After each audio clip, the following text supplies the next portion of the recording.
Thank you so much, Sue, for joining me for this episode of On the Air with Florenza. And I'm excited to talk to you about your newest book, What We Leave Behind. But before we dive into that, as is my tradition, we are going to toast to a fantastic show. And as I was sharing at the time of recording, this is my first show since returning from a much needed vacation. So, to those who can visually see me, yes, at a wonderful tan. I think I'm about 7 shades darker than Uh, when I left. My mother was like, whoa. So, here's toasting to a great show. Oh, you're drinking, is that? I'm drinking a Spindrift. Uh, I don't really drink Uh-huh. alcohol. So this is a sparkling water. Very nice. And I'm toasting with something red, something blended. I don't know. But cheers. Cheers. Mm. So, I have some great questions lined up for you, what I believe are great. And my goal is to hear you say at least twice. I'm going for two. That's a great question. I've been known to get a good five out of the authors, but I'm shooting for two. All right. So before we dive in, I want to start by talking about this precious little 1 year old grandson that you have, Asa. Tell us about him for those of us that are dying to be grandmothers. Well, it's been a lot of fun. He is just starting to walk, which is terrifying, and exciting. He has a couple of words. He said his name last week, which was pretty impressive. Uh-huh. Um, his main sport is eating. He's really good at eating. He has super curly hair, and he had to go get his first haircut, which he was somewhat skeptical about. Uh-huh. But yeah, he's a cute little guy, and he's a good reader. His favorite book is The Wheels on the Bus. Oh, that's so sweet. Now, did you all keep any of his hair as a memento to put in like a little safekeep? I was away when this happened, Uh-huh. and my daughter took him to her hairdresser, so I don't know what they did about the little locks of hair that they cut Uh-huh. off. Um, Oh, I'm telling you, very, very curly. oh, sweet. Now, you've written several books, one of which became an Emmy nominated film. What if What We Leave Behind were to also be optioned for a movie? Who would you like to see play the role of Melody and Candace? Ooh, that is it's a hard question, in part because I really have never thought of that. That's so funny. Well, let's see. Uh, I guess for Melody, um, I wouldn't mind Mikey Madison, who just won the Academy Award for Honora. She's about the right age and sort of looks like as I've imagined Melody. Um, and for Candace, that's a hard one. Um, I think I'd go with my friend Maggie Gyllenhaal, Yeah. mostly because I can ask her because I know. Oh, all right, Maggie, if you're listening. Now, diving into What We Leave Behind. This book, I just I'm still in the midst of a quest for my lineage and DNA and going through the whole 23andMe and ancestry. So there was so much in here that as I was reading, it was like, ooh, I'm not a teenager anymore, although my husband says I keep acting like one. Um, this book explores the identities both shaped during our upbringing and genetics. What led you to delve into the tension between nature and nurture, or was that your intent when you were creating What We Leave Behind? Well, that's a good question. Thank you. Um, so I a couple things happened. One was I had these two friends who were both adopted, and these are friends who don't even know each other. So, but neither of them had any interest in learning who their birth parents were. Mhm. And I found that so strange because I had the feeling like if that were me, I would be, digging and digging and digging until I figured it out. But they literally had no interest. They were like, we were raised by wonderful people. That's our family. Those people who, donated our DNA are, they're nothing to me.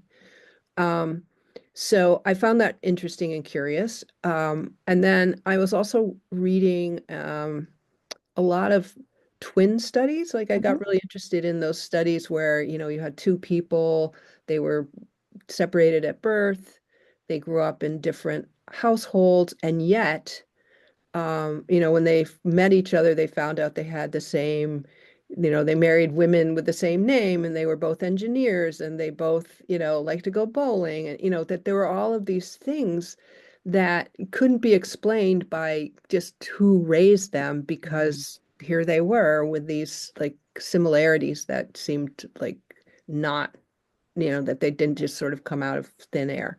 So I was just kind of interested in that.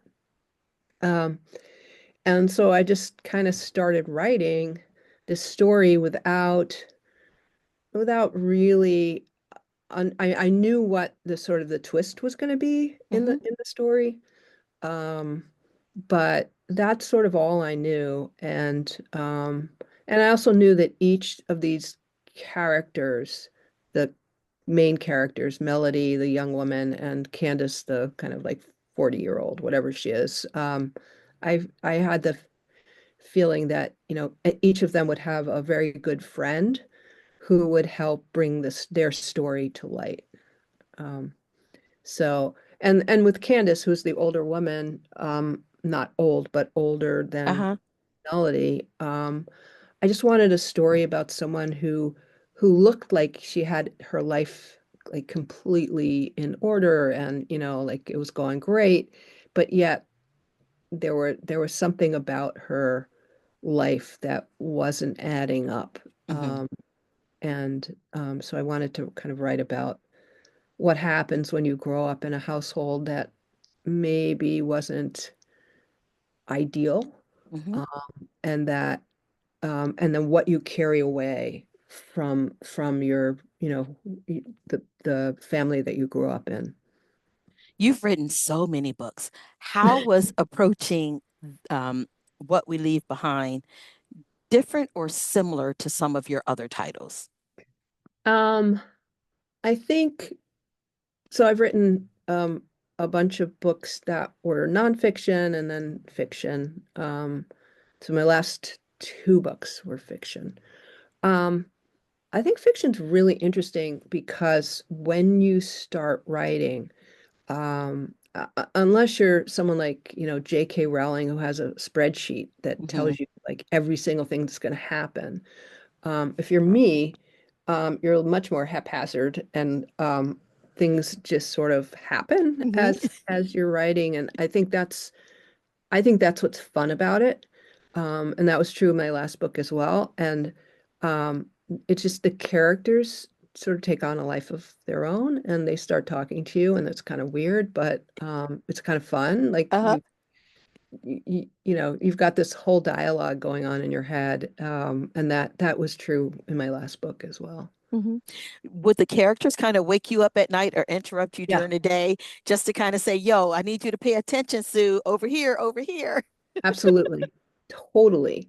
Like it's very annoying, I'm sure, for my husband. It's like in the middle of the night, I'm like, I'm sorry, I have to write something down that just happened to come to me. So yeah, that's the joy of it in a funny way, because if they're not talking to you, there's a Something's wrong. problem. There's a problem. Now, speaking of husband, Bill, he is also a writer. Yes. So, how is that having both creatives in one space? Like, how do you balance that? Well, he is a remarkable writer and he's really fast and I'm really slow. Uh-oh. Um, uh, it's nice because we can show each other our work and have a really good reader right on site. Hmm. So that's really helpful. Um, and yeah, I mean, we just, our offices are right next to each other. Um, and, there's a lot of give and take in a given day. So it's kind of fun. Now, did Sophie get some of the writing creativity, or is her creativity in a whole completely different field? Sophie's a terrific writer, but she, in fact, is a radio producer and podcast editor, and she runs a nonprofit that teaches long form audio documentary um, work. Oh, So wow. she's, unlike her parents, unbelievably organized. Maybe it's because she saw all of that disorganization as a child and she's like, let me straighten this up. I don't know. I mean, I think she was born with it. Her favorite store when she was little was Staples because they had all of the, like color coordinated folders and stuff Uh, like that. nice. Getting back to what we leave behind, your main character, Melody, we just spoke a little bit about her. She faces a whirlwind of emotions following the sudden death of her adoptive mother. How did you approach writing such a pivotal, tragic event so that it resonated with us as the reader? That's also a very good Thank question. you. Um, um, I think that what I didn't want to do was just um, hit you over the head with it. Hmm.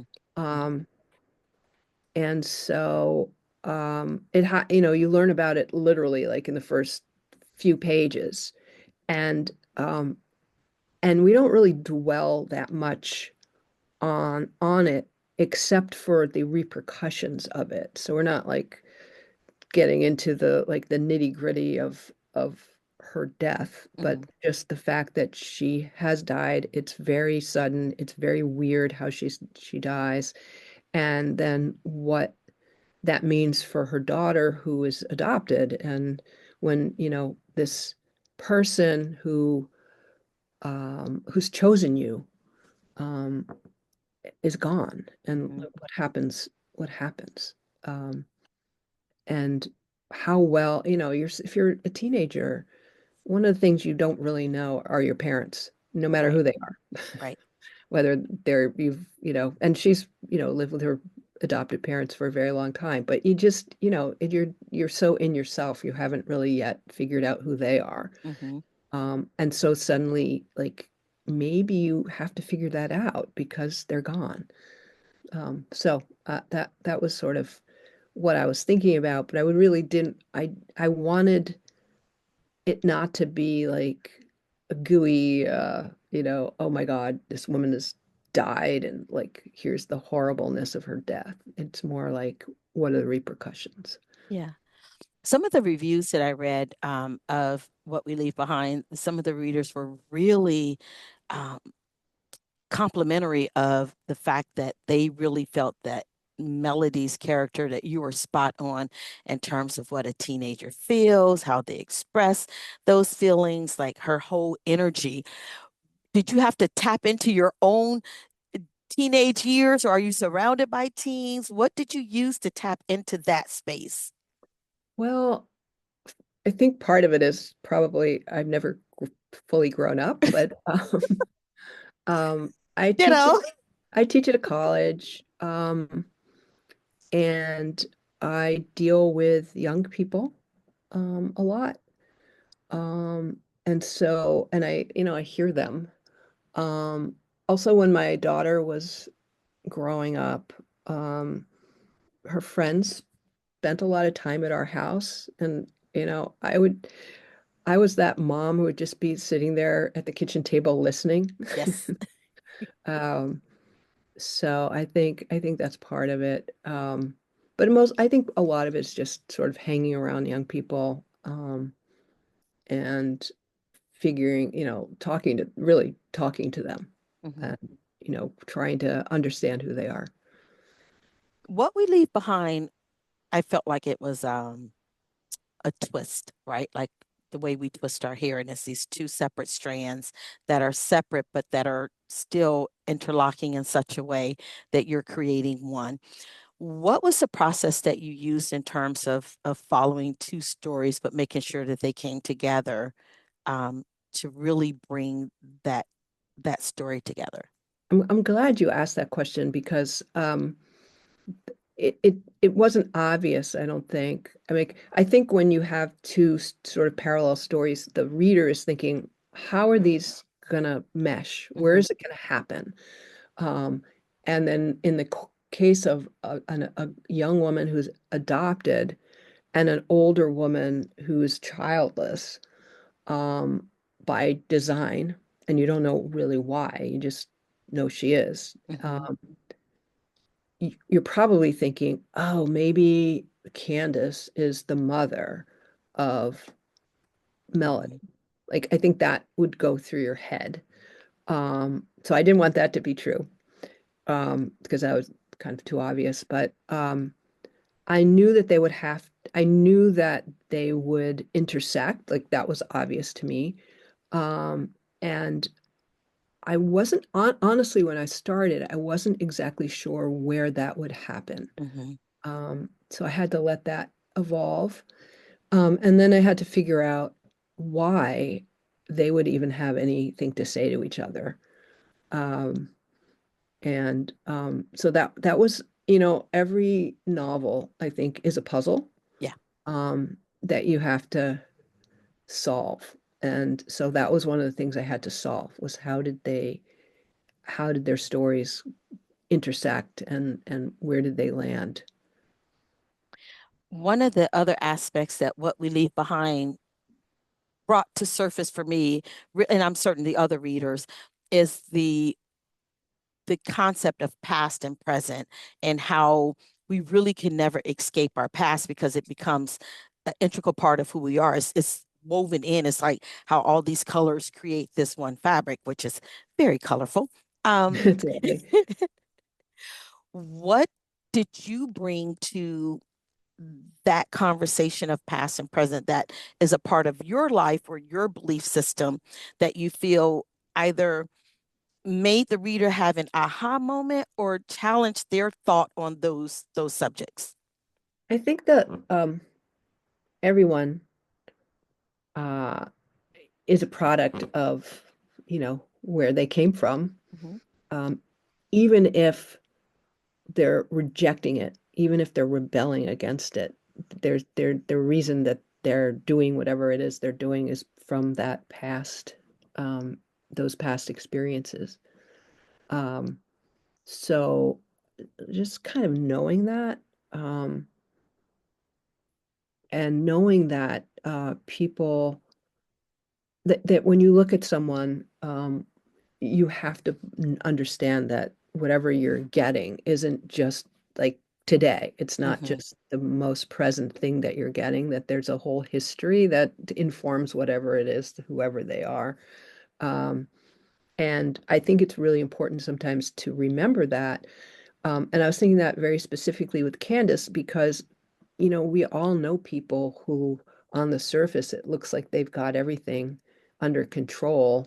Um, and what we've forgotten is that that word control is really um, an interesting word because what it might mean is that it's like the dike holding back the flood, right? Yes. That control may just be, you know, um, the thing that doesn't let their past appear, Hmm. but it's there. It's there all the time. So I was really interested in her story, um, just because I think our tendency, especially now with social media and like Instagram and all the curated Yes. lives that we're all seeing, we forget. And particularly if you're a young person, like you don't Yes. even know that there's a lot behind that facade.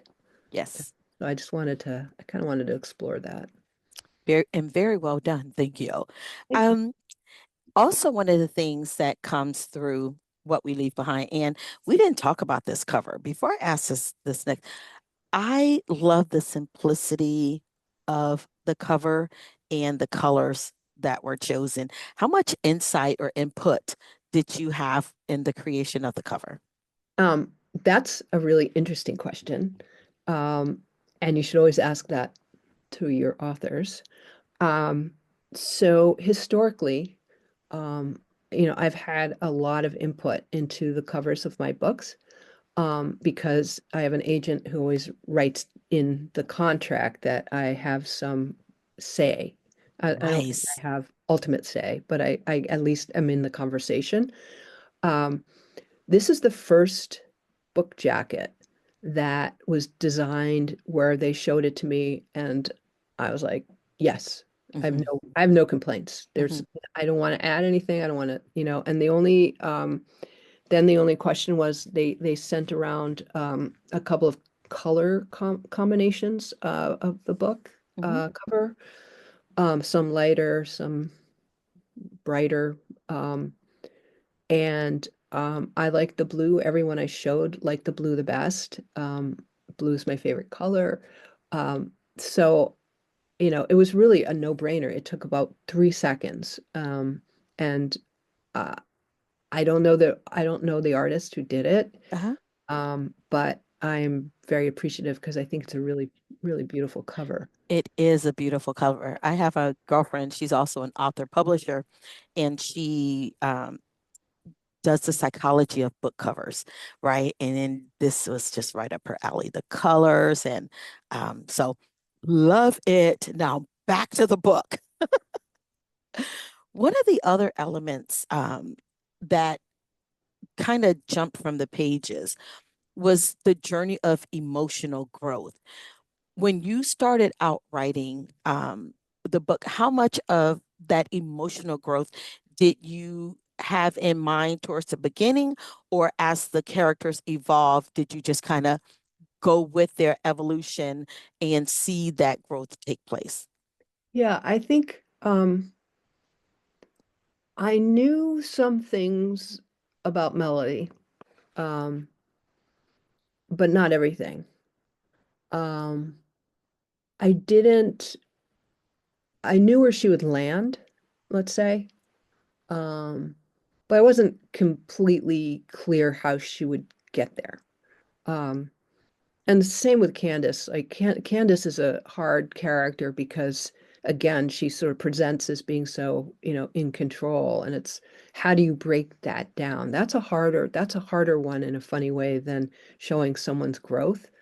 Um, because you can't just suddenly like it can't just like one day you're one way and the next day you're different. Like it has to be incremental. Um, and yet at the same time you have to she has to continue to maintain that facade of total control. And so, it just has to be little things that start to crack that facade. And I mean, again, I sort of knew that it would happen, but I had to wait for her to tell me how it was going to happen, which sounds weird. I What know. we leave behind has a bittersweet, reflective quality, and that seems to come up quite a bit with it. How do you hope readers will feel after finishing the book? And what kind of emotional journey do you want them to have overall? Um, I want them to be happy at the end. Um, I want them to be happy for Candace and um and I want them to be sympathetic to Melody and understand her journey and Hmm. um hope for her that her life will sort of be the life she really wants to live. She's 17. She's not there yet. Um, but I think I want people to feel kind of warmly towards her and rooting for her. Hmm. Um, in the same way, I hope they're rooting for Candace to find love and happiness. You referenced earlier that you have two friends that had no desire whatsoever to look into their bio parents. Have they heard about the book and have they voiced anything to you concerning the story? And if it's changed at all their thoughts about their past, or are they past that age of even reconsidering a look back? Well, um, no one's read the book yet, so we're gonna find out.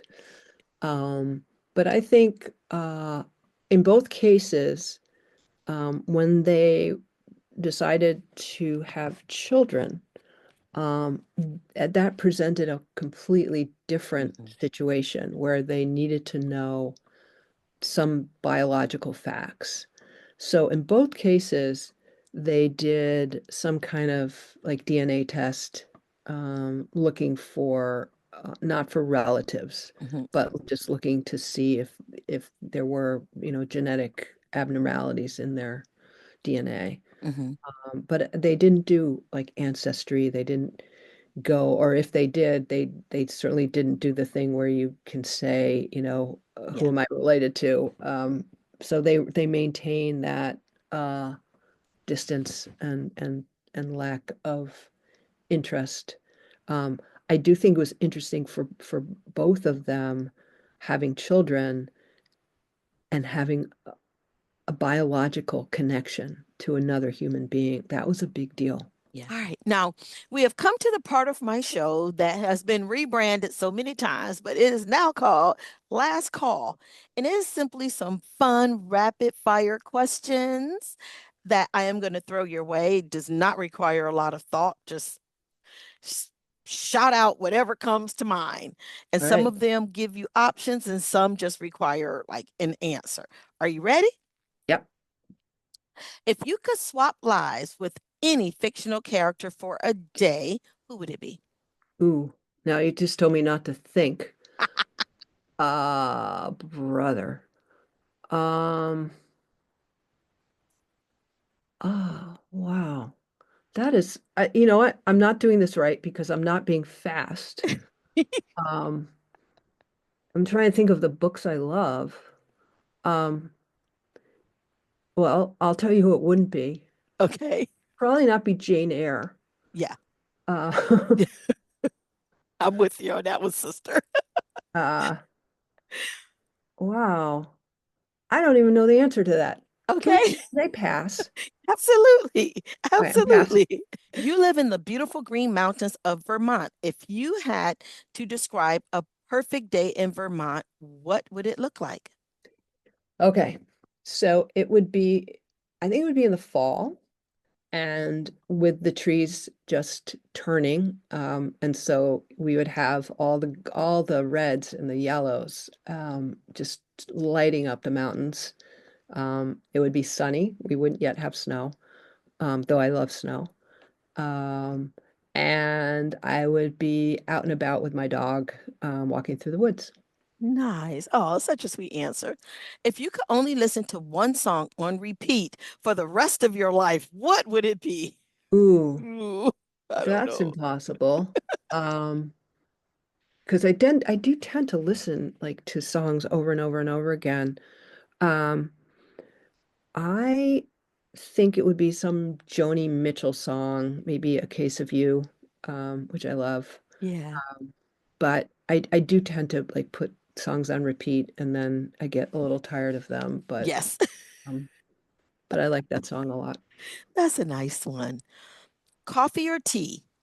Tea.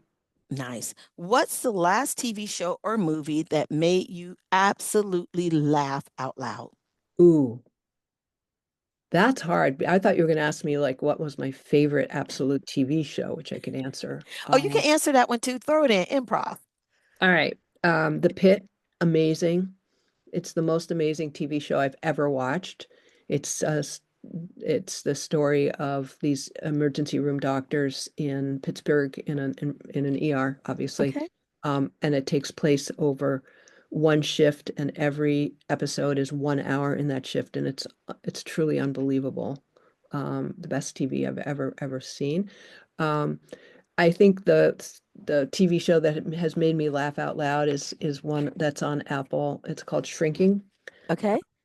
and it's about some psychiatrists or psychologists, I'm not sure, with Harrison Ford and um, uh, other fantastic actors, and they just make me laugh and laugh.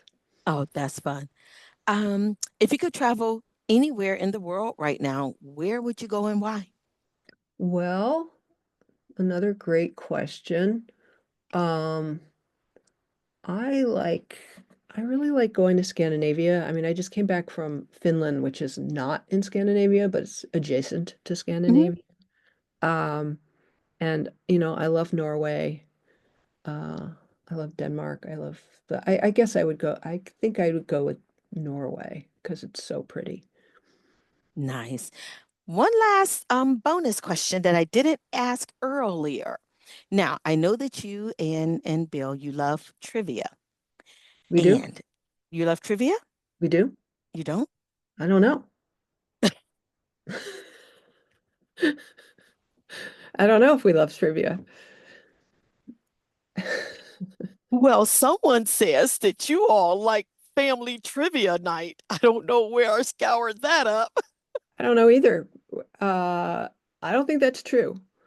Um, yeah, but go with the question. I'd be curious to what it Oh, this was. is going to be a hilarious blooper if I don't if I don't cut it out. This won't make the final, just so you know. Okay, so if you were to create a trivia category, your own category, Mm, what would it be? cross-country skiing. Ooh, interesting. I like that. Okay, Yeah.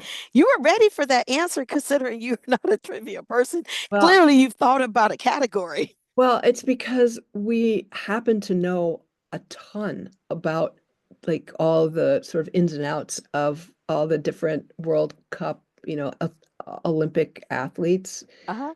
So I feel like if there was such a category, we would win. You were winning. Yeah. Yes. Well, this has been so much fun, Sue. Thank you for joining me. Thank you. This is fun. Tell me where in Ohio you are. I am in Chagrin Falls. It's right outside of Cleveland. It is a fabulous little town known as the Hallmark of Ohio. What does Hallmark mean? You know, from the Hallmark movies. Oh, It is such a picturesque, it is just a beautiful little town, Chagrin Falls. that's great. I love the name. Mm. You feel like you are lost in a romance movie. Yeah, that's Hmm. great. Hmm. So thank you. Thank you. This is fun. And this wraps up another episode of On the Air with Florenza. You may follow me on all social media platforms under Florenza Lee or via my website at florenza.org. Until next time, cheers.